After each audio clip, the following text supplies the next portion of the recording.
Bonjour à tous, cette vidéo est la suite de l'interview que j'ai faite avec Lagdar Terbesh alias Dani. C'est une vidéo importante pour la chaîne parce que elle permet de mettre et de faire parler un peu de l'amendement qui pourrait être signé le 5 novembre, qui pourrait impacter directement les courses. Voilà, c'est une hausse des taxes voilà, vis-à-vis de l'État. Donc c'est important d'être renseigné dessus. Je vous invite à la partager, à la liker, à essayer de la diffuser au maximum pour que voilà, les gens puissent être au courant assez rapidement de l'état de la situation de cet amendement qui pourrait les toucher. Donc merci à vous de communiquer sur ce sujet. Pas On de va souci. maintenant enchaîner avec le sujet, donc la hausse des taxes, si tu le veux bien, hein, Nagda. Et déjà, est-ce que tu peux expliquer le projet de loi qu'il y a actuellement sur la hausse des taxes et qui touche les paris épiques? Ouais. Bah, il y a, il y a plusieurs étapes. Il y a dans le dur, il y a à travers les infrastructures PMU, etc. En fait, il veut récupérer 80 millions sur les paris. En récupérant 80 millions d'euros sur les paris, on est obligé de baisser plein de choses, notamment les primes à l'éleveur, les allocations. Et donc, on va avec l'inflation, avec les matières qui coûtent de plus en plus cher, on va vers une catastrophe, quoi. 80 millions à 80 millions à récupérer, quasiment impossible. Donc, tout de suite, on a pris le truc dans la gueule. Moi, j'ai attendu, je me suis rappelé de la manif qu'on avait fait en 2017, où on était très bien organisé.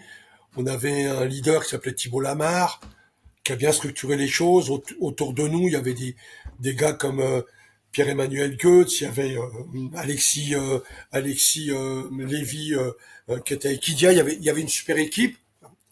Et moi, on m'avait appelé pour organiser la manif, puisque j'ai l'habitude d'organiser des manifs et tout.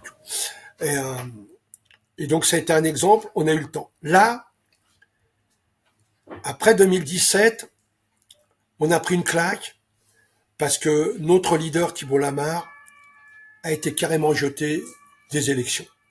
Il n'a pas été élu, alors qu'on pensait qu'il avait largement sa place, qu'il aurait dû être en avant. Il a pris une claque, donc on l'a tous bien pris dans la gueule. On a fait un pas en arrière. Et on s'est dit, ben maintenant ils se démerdent, tant pis. Et s'ils font des conneries, il faut qu'on soit lucide et qu'on leur rentre dedans et qu'on les remette en place. Bon. Et puis depuis 2017, il s'est rien trop passé. Et là arrive cet amendement et on se téléphone pas les uns les autres parce que notre idée c'est ils nous ont eu, ils se démerdent. Et petit à petit ça fait son chemin, on entend parler et tout et on nous dit ouais, de toute façon pour le moment c'est génial, ils l'ont retiré. Et moi du moment où j'ai entendu ils l'ont retiré, ça m'a mis la puce à l'oreille, je dis non non, les mecs sont naïfs, on balaye pas d'un revers de main un amendement de 80 millions d'euros. C'est pas possible, c'est des conneries. Donc là, j'ai commencé à appeler Thibault Lamarre. J'ai envoyé un message au président Barjon. J'ai appelé Olivier de Seyssel. Je leur ai dit, les gars, voilà, moi j'y crois pas. Ah, mais t'es fou, t'es con. Si, si, c'est sûr. Je dis, ok, bah, amenez-moi un papier black and white. Que ce soit écrit noir sur blanc, soit signé. Et là, je vous croirai. Et tous les jours, on avance. Donc, on se parle de plus en plus. On se connecte de plus en plus. Et moi, je me dis, mais putain, mais ils sont naïfs. On va se faire baiser. Ils sont naïfs. C'est pas possible. 80 millions d'euros, c'est trop. Donc on avance, on se parle. Moi, je leur dis, il faut déposer une manifestation à la préfecture. Ça fait maintenant, sans te mentir, plus de 15 jours que je gueule après ça. Et tous les jours, ils font de la réunion aiguë. Et on m'attend, tous les 2 jours, et tous les jours, on me dit, Dany, attends. Dany, attends. Ils savent tous que j'ai le couteau entre les dents, que je suis prêt à aller à la préfecture. Dany, attends, Dany, attends.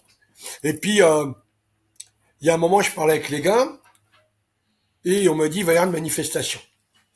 Et mardi, d'il y a 10 jours, je vais chez la Abrivard, et je vois Valérie qui me dit, je dis à Valérie, et on t'a vu pour ce putain d'amendement et tout. Elle me dit, ouais, mais t'inquiète pas, on manifeste vendredi.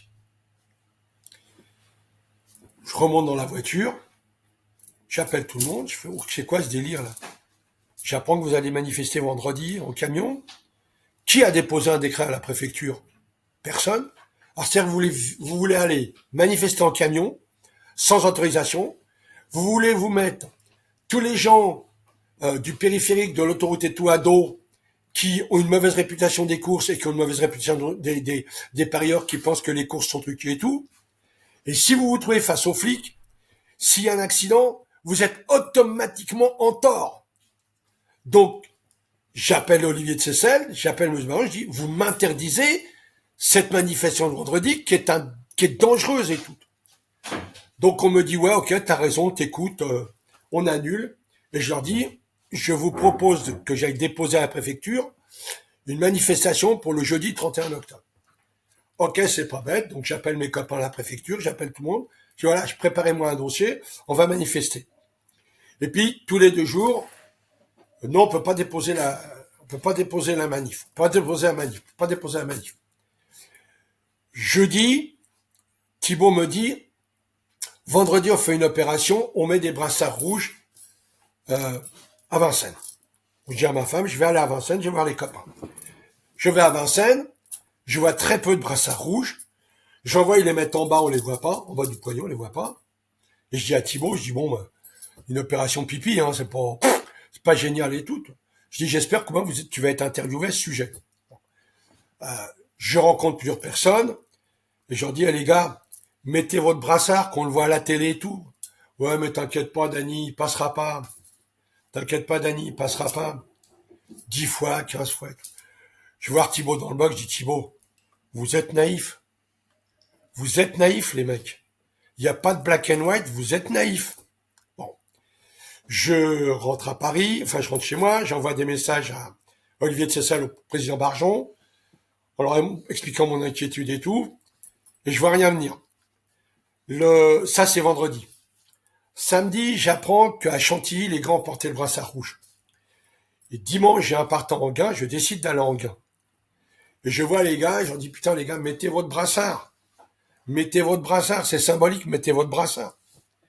Et puis, après la deuxième course, je vois d'autres gens, et tout le monde est naïf. Et tout le monde est naïf. Et là, je vais voir le copain d'Equidia, et je lui dis, écoute, tu me connais et tout, j'ai un coup de gueule, là. Ils se rendent vraiment pas compte, mais ils vont nous la glisser, c'est obligé. Tous les gamins qui, là, ils ont pas fait de politique, moi, je les connais, ils vont nous la glisser. Donc, ils me donnent la parole. Je pense que c'est le tweet que tu as dû voir, ou le tweet. Ouais, c'est ce que j'ai vu. Tout le monde m'appelle. Le téléphone commence à sonner chez moi et tout, les SMS commencent à... Je dis, tiens, le truc sur Equidia a dû faire long feu. Le lendemain, toi, plein d'autres gens m'appellent, les copains du Paris Turf et tout, ils me disent, Dany, on veut une interview de toi. Et en même temps, je reçois un SMS du président Barjon et un SMS de Olivier de Seyssel qui me dit, ça y est, l'amendement est remis en truc. Je dis, voilà, j'avais raison. Je vous l'avais dit. Vous êtes naïfs. Donc on a perdu beaucoup de temps. On a perdu 3 semaines. Ouais, et là, tout le monde me dit, monsieur voilà. Et tout le monde me dit, comme tu as raison, vas-y, fonce. Comment vas-y, fonce? Je suis tout seul, moi. Moi, je suis petit propriétaire. Je représente rien dans la filière. Si vous voulez qu'on fonce, il faut me donner des moyens. Il faut que les organismes me suivent et qu'on bosse ensemble. Donc, monsieur Barjon m'envoie un document pour me dire, voilà, combien il ponctionne et tout. Donc, il fait un calcul, il dit entre 35 et 35 000, entre 30 et 35 000. J'appelle Olivier de Seyssel qui me dit non, ce sera plus entre 45 et 50 000. Dany, il faut bouger. Donc, j'ai dit, préviens les gens du Gallo, moi, je vais appeler Thibault Lamarre, je vais appeler tout le monde et tout.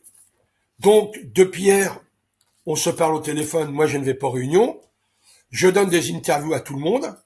Donc, hier soir, encore sur sur 24 autres, il y a encore une de mes actions qui est parue. Donc tout le monde me parle. Ce matin, j'ai été filmé pour faire un appel. Et là, moi, je demande aux gens de descendre dans la rue. Parce que même s'ils ponctionnent 30 ou 35 000 euros, 40 ou 50 000 euros, il y a plein de mecs qui vont mettre les clés sous la porte. Si les allocations baissent, moi, je vais pour équilibrer mon budget, je vais être obligé d'arrêter, je vais être obligé de vendre. Et si il y a des mecs qui sont lucides, qui font leurs calculs, ils vont être obligés de faire comme moi. Il y a certainement beaucoup d'entraîneurs qui sont limite ou limite en dessous, qui vont être obligés d'entraîner, qui vont être obligés d'arrêter. Ils ponctionnent. Donc, ils ponctionnent entre 30 et 50 millions d'euros. L'année prochaine, s'ils voient que ça marche, il va nous reponctionner jusqu'à ce qu'il récupère les 80 millions d'euros. Et ainsi de suite. Ça va être comme ça d'année en année. Donc actuellement, on est en train de tuer les courses hippiques, trotteurs, galopeurs. On va y passer. Et c'est là où je me suis dit, mais pourquoi tout le monde m'a pas suivi? Pourquoi tout le monde ne m'a pas écouté, quoi? Je veux dire, ça mangeait pas de pain, que j'aille juste à la préfecture, déposer un document qui dit on va manifester. L'État voit qu'on est prêt à faire quelque chose. Ils ont peur, ils peuvent reculer. Mais là, on les laisse faire, on n'a même pas déposé de quoi faire une manif. Donc j'attends, on s'est donné là, avec les coups de fil qu'on a eu ce matin, on a décidé de se donner jusqu'au jeudi 31, donc jeudi 31, il nous resterait 5 jours, puisque le budget est voté le 5 novembre. Il nous reste 5 jours pour faire une action. C'est très compliqué pour motiver tout le monde. Donc ce matin, j'ai fait un tweet de 90 secondes en faisant appel à tous les gens de la filière pour qu'ils aillent manifester. Ça va leur bloquer une date. Et là où, encore une fois, les amis se trompent, c'est un 49.3, même s'il repasse par le Sénat, il va être relu dans 30 jours, mais même s'il repasse par le Sénat, un 49.3, il est bouclé. Donc, je sais qu'Olivier de Seyssel a envoyé des messages, a rencontré plein de députés en leur demandant de présenter un contre-abonnement pour ne pas taxer la filière hippique. C'est vraiment des gens bien placés, des députés bien placés, haut placés, qui seront entendus. Bon. Tout ce que je souhaite, c'est qu'on n'aille pas à la manif et que cet amendement soit retiré. Mais retirer 80 millions d'euros, faut pas rêver, c'est pas possible. Donc on est obligé d'être motivé. On est obligé de descendre dans la rue. Alors, tout le monde est pessimiste. Hein. Mes meilleurs amis sont pessimistes. Ils me disent qu'on réussirait pas la manif de 2017. Pourquoi c'est un tsunami qui nous arrive sur la gueule. Les gens peuvent pas dans le métier dire ok, demain, puisqu'on fait tous les jours des kilomètres pour aller aux courses, demain on descend à Paris et on se fait entendre. On leur demande une journée, je leur demande une journée. Et c'est pour eux qu'ils le font, c'est pas pour moi. C'est pour nous qu'on le fait. C'est pour nous. Et là, les gens sont pessimistes. Tout le monde me dit, il n'y aura personne. Bah, c'est grave. C'est grave. Si pour défendre ton gagne-pain, t'es pas capable de te mobiliser une journée, bah, à ce moment-là, bah, c'est triste à dire, mais alors, qui crève, quoi. C'est triste à dire, s'ils sont pas capables, je vais pas aller les chercher avec un pistolet sur la tête, on vient manifester. Hein. Ils le font pour eux. Et là, j'ai peur. Et question, toi, du coup, tu proposes une manifestation, c'est ça? Un coup de force. Ouais. Ouais. Pour les prévenir, je te coupe. Pour les prévenir qu'aujourd'hui on est présent, mais que demain on le sera. Ouais. Parce que tu sais, en 2017, quand on a fait la manif, le matin, j'ai été prévenu que le ministère des Finances reculait. C'est-à-dire qu'on a manifesté, mais on avait gagné. Et pourquoi j'ai maintenu la manif? C'est pour leur dire, on est là. C'est pas parce que vous avez arrêté qu'on va rentrer chez nous. Non. On va vous montrer qu'on est fort. Et là, il faut faire la même chose. Parce que si on manifeste là aujourd'hui, enfin cette semaine, c'est pour l'avenir. C'est pour nous, pour nos enfants. Si on leur montre pas une force, ils remettront ça sur le tapis l'année prochaine. Donc on est obligé de s'unir et de bouger tout de suite. Voilà, excuse-moi de t'avoir coupé. Ouais, non, non, mais tu fais bien de le dire. Et du coup, ça serait une manif unique en France, je suppose à Paris, ou ça serait à plusieurs endroits? Alors, c'est une très bonne question ça, parce qu'en fait, l'idée c'est de faire la manif à Paris, oui, mais entre le moment où le décret, l'amendement va être voté le 5, il va être lu pendant un mois au Sénat. Pendant cette période-là, oui, il faut que dans toutes les préfectures, il y ait la visite de 400-500 professionnels qui aillent dans le Rhône, à Marseille, en Normandie, dans la Loire. Il faut que toutes les préfectures, à un jour précis, soient toutes envahies pour qu'on nous entende. Ça, c'est une bonne question. Parce qu'il faut pas relâcher. Si on fait à Paris, il faut continuer dans le mois de relecture.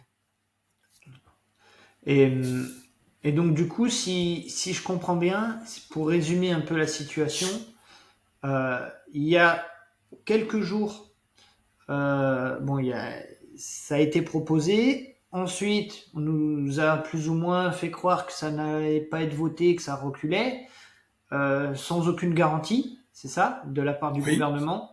Et oui, là, sur les derniers jours, le projet est bien en réapparaît. cours d'être voté.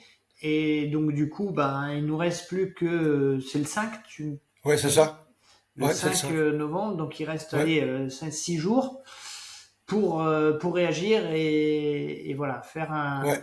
Faut absolument un que coup de jeudi, force ouais. et dire qu'on est présent et Il faut ce absolument sera, que voilà. jeudi, j'ai déposé une autorisation de manifester à la préfecture, le 31, là, et que ça veut dire que le 31, quand je le dépose, on a fixé une date et un lieu. Moi, je dis que le lieu, c'est les Invalides. Ça va pas être facile, mais le droit à manifester est un droit en France, et on peut pas nous le refuser. Tu vois. Maintenant, c'est ce qu'il faut vraiment comprendre, c'est on est maintenant dans l'engrenage. Maintenant, on est pris, on est dans le jeu politique. Et c'est là où ils ont été intelligents. Ils ont présenté le truc et rapidement, trop rapidement, ils ont fait volte-face. C'est en politique ça. C'est-à-dire que le meilleur moyen de t'endormir, c'est d'annoncer un truc et Ouais. puis tout de suite, sur le coup, alors que tu n'as même pas digéré le truc, ils le retirent. Ouais. Si tu l'as digéré, t'as le temps de discuter, t'as le temps de commencer à te dire attention, bah. Là, il le présente, puis il le retire aussitôt. Donc tout de suite, toi, t'es dans la naïveté même en disant ouais, super, bah attends, waouh, les mecs, c'est trop fort, on était trop forts, t'as vu, ils nous respectent et tout. Non, Puis mon c'est une pote, manière de perdre les gens, hein. bien sûr, c'est là où ils ont joué, et c'est là où je n'ai pas arrêté de dire faites gaffe, on est en train de nous la mettre. Faites gaffe, faites gaffe. Et malheureusement, j'ai pas été entendu. Il y a un mec super qui s'appelle Thibault Lamar, avec qui je me suis entretenu hier, etc., qui m'a dit ouais, voilà, on est con, c'est toi qui avais raison, t'as du métier, tu les connais et tout, on a été bêtes, tu vois. Euh, Demain, il fera gaffe, quand je lui dirai un truc, il fera attention. Thibault, c'est loin d'être un mec con, au contraire. Mais voilà, là, il s'est fait avoir comme tout le monde. Je n'ai eu que des messages de désespoir depuis dimanche. Euh, Tout le monde est très inquiet et tout. Écoute, on va faire notre maximum. Voilà. On me dit, les gars de Marseille, ils monteront pas, les gars du Centre-Est, ils monteront pas et tout. Je vois pas pourquoi ils monteraient pas, quoi. Je dis. C'est autant l'organe bain que ceux de Grosbois, que ceux de Normandie, quoi. C'est le gagne-pain de tous ces mecs, quoi. C'est la filière cheval. Ah bah oui. Et, donc, bah, écoute, je te remercie, en tout De cas. rien, au contraire. Est-ce que tu veux rajouter quelque chose, en lien ou pas d'ailleurs avec cette réforme, mais c'est ton moment, je te laisse ton temps à Non, toi. ce que je veux dire, c'est, moi, ce que je vais dire, c'est que notre filière peut faire beaucoup mieux. Il y a un bureau qui a été élu, il y a un président qui a été élu, il y a des syndicats avec des présidents qui ont été élus. Moi, personnellement, de mon goût, ils ne vont pas assez loin. De mon goût, c'est pas comme ça que je vois les choses. Je ferai autrement. J'ai pas de conseils à donner. Je dis simplement que je ferai autrement.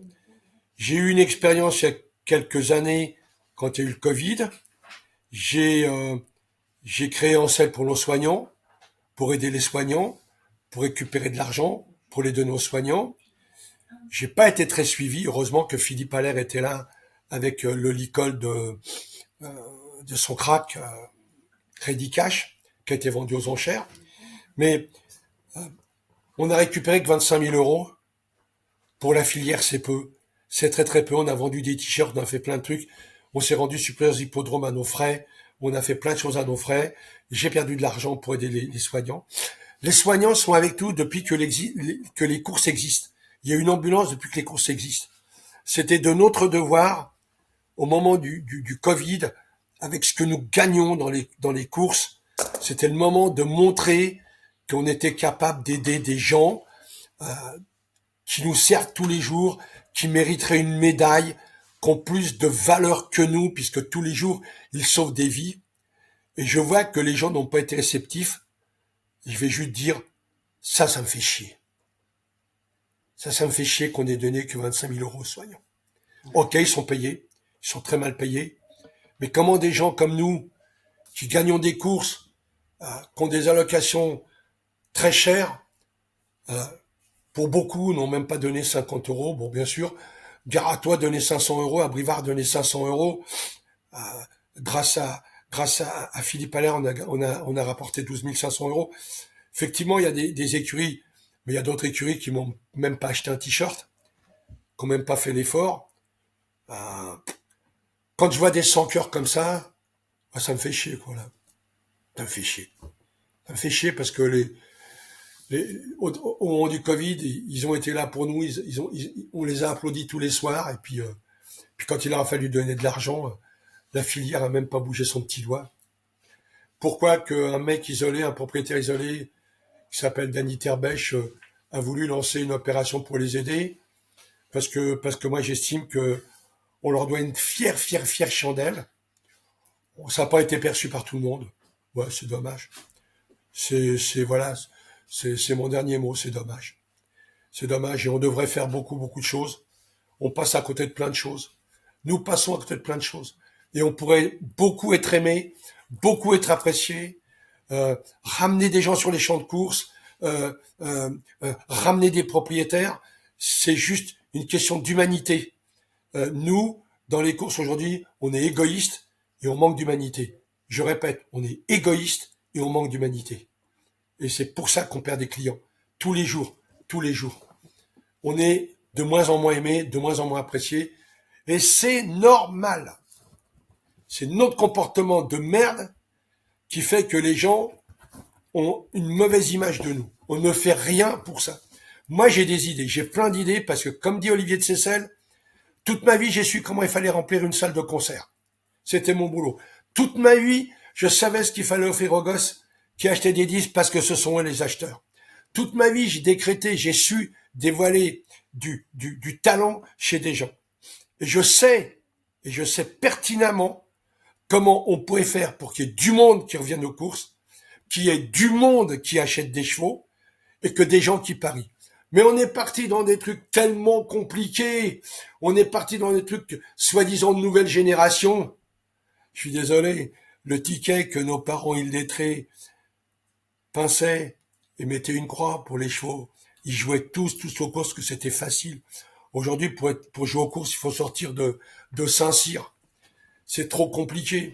Plus tu compliques les choses, et moins tu réussis. Et on a toujours dit, dans la musique, faut être simple. Si tu veux toucher les gens, faut aller les chercher. Et pour aller les chercher, il faut pas arriver avec un bulldozer ou avec des médailles d'or. Il faut arriver simplement, toquer à la porte, dire bonjour, repartir en disant merci, et là, t'as gagné le cocotier. Dans les courses, on sait pas faire ça. Moi, je suis complètement d'accord avec toi. Moi qui suis à la base un passionné et que j'allais plutôt du côté parieur quand je vais sur les hippodromes, quand je ramène des amis, des gens qui ne connaissent pas les courses et que j'essaye de leur expliquer les paris, C'est compliqué. même moi, en fait, je joue quoi? Je joue simple et jumelé, voilà. Et, Ah oui, et après, il y a trop de choses qui existent. bien sûr. Et même là, actuellement, moi, ça m'intéresse même pas de connaître tous les paris. Je m'en Non. fous, je m'en tape. Et j'arrive même pas à leur expliquer ce qui existe et ce qu'ils peuvent faire. Ouais. Trop compliqué. Jacques Pauque, qui a été le meilleur pronostiqueur de tous les temps en Paris Turf, a toujours clamé dans les réunions qu'il fallait revenir aux vieilles formules, les formules toutes simples. Pourquoi le grattage ça marche? T'as pas besoin de savoir ni lire ni écrire. Tu grattes. Et nous, c'est d'un compliqué pour jouer. Non. Revenons au Paris simple, revenons au fameux tiercé d'antan. Et là, on va ramener tous les gens qui savent ni lire ni écrire. Tous les gens aujourd'hui qui sont conspués d'ailleurs. Parce que ce sont des Africains, parce que ce sont des Noirs. Voilà. Mais ces gens-là, ils faisaient le bonheur des courses à l'époque. Aujourd'hui, on les a rejetés, ben voilà. Non, il y a des trucs que je comprends pas.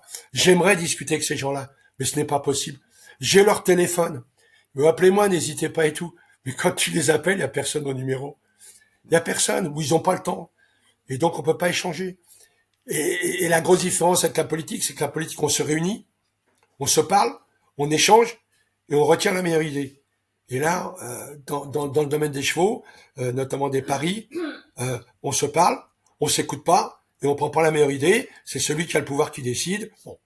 Et avec tout le respect que j'ai pour Monsieur Barjon, je pense que Monsieur Barjon, c'est pareil. Je pense que Monsieur Barjon, malheureusement, c'est pareil. Voilà. Macron fait tout seul. J'ai l'impression que Monsieur Barjon, je te dis avec tout le respect que je lui dois, fait tout seul aussi. Voilà. Voilà, mon Yann. Bon, je te remercie en tout cas. C'est moi. Et puis, écoute, on va suivre avec véhémence et avec passion tout ce qui va suivre là sur la hausse des taxations et notamment cette manifestation qui s'approche, qui devrait être du côté de Paris et un peu de partout en France si chaque personne peut se mobiliser. Je te remercie en tout cas d'avoir répondu à toutes ces questions. De rien. J'espère que ça va aider beaucoup d'éleveurs, propriétaires, de passionnés. J'aimerais bien. Je suis à la disposition de tout le monde. Mon téléphone est facile à trouver. Donc si les gens ont besoin de converser, si je peux apporter quelque chose pour les rendre heureux, je suis à leur disposition. Eh ben, merci en tout cas et puis à bientôt. Merci Johan, au plaisir. Salut Dany. Au revoir. Un grand merci à Dany Terbech d'avoir répondu à mes questions, d'avoir éclairci aussi ce sujet qui peut paraître un peu trouble entre la politique, tout ça. Je trouve que ça a été très clair. Un grand merci à toi, Dany. Voilà. Si vous voulez bien sûr vous faire conseiller par un courtier, n'hésitez pas à me contacter. Hein. Mes coordonnées, vous les trouverez facilement en description de la vidéo. N'hésitez pas bien sûr à liker la vidéo, à la partager, à vous abonner à la chaîne aussi. Ça me fait toujours plaisir et moi je vous dis à bientôt sur les hippodromes pour de nouvelles vidéos. Allez, salut!